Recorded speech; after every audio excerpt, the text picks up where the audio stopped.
you would have told me 5 years ago I'd be living in Mexico, running an RV park, owning a bar, I would have said you're freaking crazy. Even though it's always been a dream of mine, it was very far-fetched, and it's not a reality. But yeah, here we are. So let me give you a little origin story of how this happened and came together. My family's been coming down to Penasco since the 70s, maybe even earlier as the 60s. My family started bringing me down here in the 80s, and once I got old enough, I started coming down by myself with my friends, drinking, partying, having a good time in Rocky Point. Me and my family would always come down, camp out on the beach, good times. And then I turned 18, me and my friends started coming camping out on the beach. I remember one summer we came down Memorial Weekend and ended up staying the whole summer till Labor Day. And when I got back home to Phoenix, I ended up getting a tattoo of Margaritaville on my back. Little did I know that summer would change the rest of my life. While I was spending the summer down here, me and a lot of my friends, we would go to Manny's a lot and sing karaoke. That's when my childhood dream becoming a karaoke DJ was formed. And from there, it was all downhill.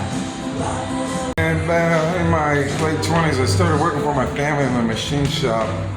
It was okay, I guess, so I really wasn't passionate about it, didn't like it. And actually, I was pretty miserable. It sucked, but I did it for the family because that's what they told me to do. And doing what you're told to do and not following your heart and doing what you want to do is never a good idea. Yeah, so after working for my family's business for 12 years, I got burnt out. I was so depressed, so sick and tired of it. Just driving on the road all the time, not following my dreams, not following my heart and what I knew was right, what I knew I should have been doing. So came down to Rocky Point for New Year's and met my buddy Joel. Yeah, I visited my buddy Joel down here during New Year's, and he was living in the RV park. And when I went to visit him, there was a for sale sign out in front of the RV park. I asked him, whose RV for sale? And that's when he said no RV was for sale. It was the whole entire RV park was for sale. And I thought, man, how cool would that be to quit my job, sell everything I own, and buy an RV park in Mexico? Well, 2 months later, my house was sold to one of my good buddies, Joey, and the RV park was bought in Mexico, and I was living in Mexico. I sold everything I had, my house, my motorcycles, most possessions, and I was living in Mexico in an RV park that I own.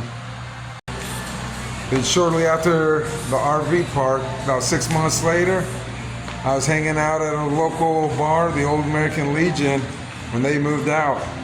When I asked the manager of the Legion what's going to happen with that bar, he told me nothing. It was probably going to rot away and that somebody should open it. Then he looked at me and says, you should open up a bar there.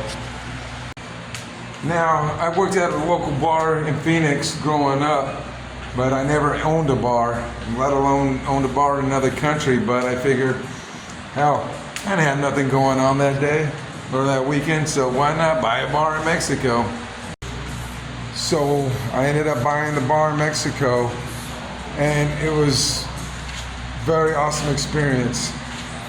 So like how I told you how I got that Margaritaville tattooed on my back from being down here in Mexico, and my lifelong dream was to be a karaoke DJ down in Mexico. Well, it started coming true. The day we opened up the bar and had our grand opening at the bar, Bottoms Up is what it's called down here in Mexico, was the day my hero, my idol died, Jimmy Buffett.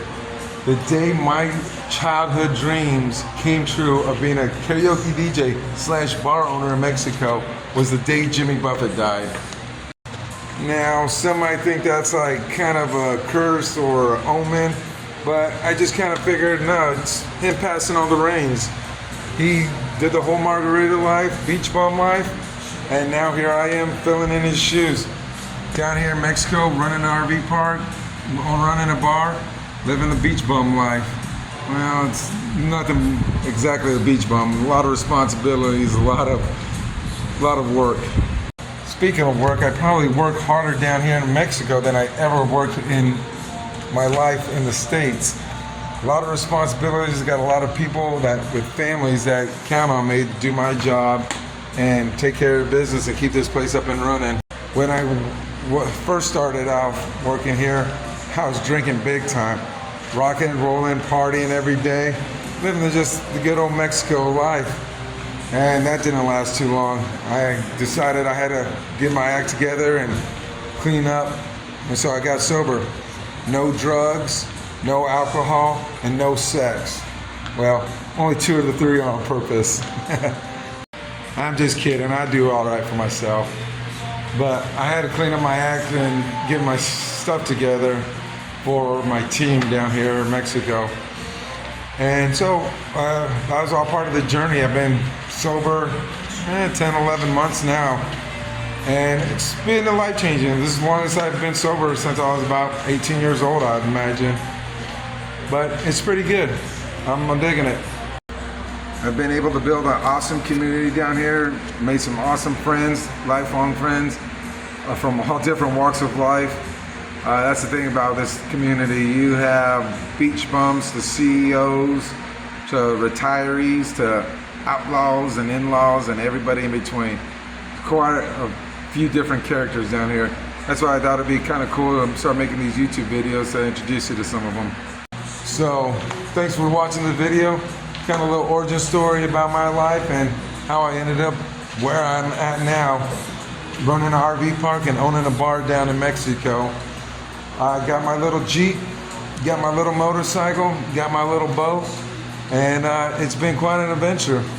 So thank you guys for watching, and thank you guys for checking us out, and hope you guys enjoy the ride, the little adventure as it unfolds down here in Mexico. Just remember, none of this happened in a day. It took some time. That's just the way life goes. Sometimes it happens mañana, maybe.